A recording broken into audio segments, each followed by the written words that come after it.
Hello Mtanzania, Alphonse Mwinga ndo jina langu, Alphanga Black ni jina tunakutana hapa mtandaoni. Hivi karibuni kumekuwa na mambo mengi yakiendelea mtandaoni kuhusu siasa na hususan propaganda mbalimbali kuhusu CCM. Mmoja nitakuunganishia video yake hapa, alikuwa akiongea na kupotosha kuhusu kamati ya maadili, kwa sababu kuna tetesi na taarifa ambazo zinasambaa. Makamu wa Rais Dr. Emmanuel Nchimbi ameitwa katika kikao cha kamati ya maadili na usalama wa chama. Makamu wa Rais ameitwa kwenye kamati ya maadili, kamati ndogo ya maadili ambayo ataenda kuhojiwa na makamu mwenyekiti bara, mzee wetu mzee Wasira. Na tukumbuke hawa watu wawili ni watu ambao wana historia huko nyuma, na inasemekana ni watu ambao hawako vizuri namna fulani hivi. Hii nataka niwaambie na muweze kuelewa vizuri sana. Kikao cha maadili na usalama wa chama akimuiti mtu kwa wadhifa wake, kwa cheo au maarufu wake, ataitwa kwa ajili ya wanachama wake tu. Lazima tutambue, hakuna mkubwa kuliko CCM. CCM ni lidubwana fulani hivi likubwa. Hakuna mtu anayefanya CCM iwepo, bali CCM inafanya wengi wawepo. Kwa mtu kuitwa kwenye kamati ya maadili si ajabu, na mifano iko mingi. Alishawahi kuitwa Mzee Jumbe akiwa rais wa Zanzibar, akavuliwa wanachama. Alishaitwa Membe, alishaitwa Lowassa, wameshaitwa watu wengi na si ajabu. Kama kweli tetesi hizi ni kweli, basi aliyeitwa katika kikao cha kamati ya maadili lazima aende kwenye kikao hicho na akawajibike kutokana na alichoitiwa. Sio dhambi na sio kosa kuitwa kwenye kamati ya maadili, kwa sababu zipo sababu kadha wa kadha zinazosababisha mwanachama wa Chama cha Mapinduzi kuitwa kwenye kamati ya maadili. Hata mimi naweza kuitwa kwenye kamati ya maadili na usalama wa chama. Lazima tuelewane hapa vizuri. CCM ni dude likubwa, hakuna mkubwa kuliko CCM.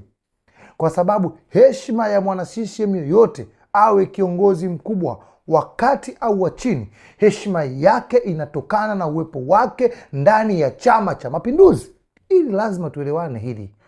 Kwa hiyo Watanzania na wana CCM, hizi propaganda zinazoendelea, kama ni kweli ameitwa, aliyeitwa atakwenda kuwajibika. Lakini pia kikao hiki kinaongozwa na watu, wala isitengenezwe propaganda ya kuvisha watu ubaya.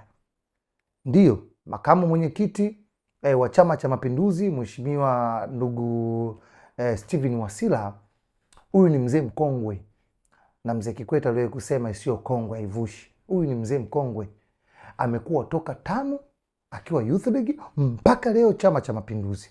Anajua mila, taratibu na desturi za Chama cha Mapinduzi. Hana sababu wala dhamira ya kugombana au kuwa na chuki na mwana CCM yoyote.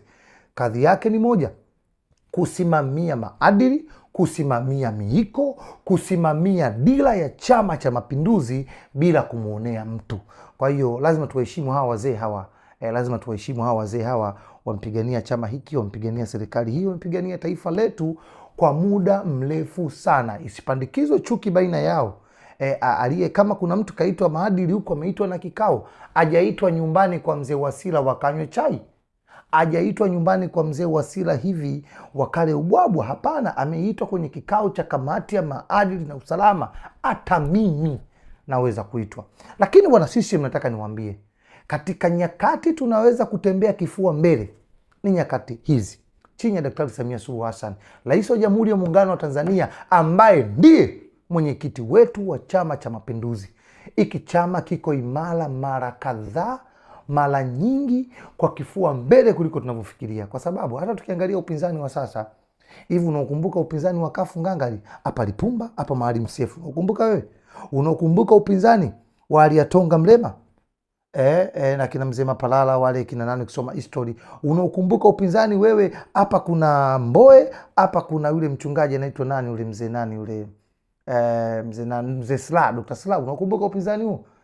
Sio huu upinzani mpeche huu. Lazima wana CCM tutembee mbele. Tuna kiongozi mwenye maono, kiongozi shupavu, mwenyekiti na rais wa Jamhuri ya Muungano wa Tanzania, ambaye ameiweka demokrasia kuwa mbele katika chama. Kwa wana CCM tujipige kifua mbele, tumlinde mwenyekiti wetu, tumpende rais wetu, tumtetee mwenyekiti wetu wa Chama cha Mapinduzi. Kwa hiyo ninachoweza kusema ni kitu kimoja: hizi propaganda zinaendelea. Kama ni kweli aliyeitwa ameitwa, ataenda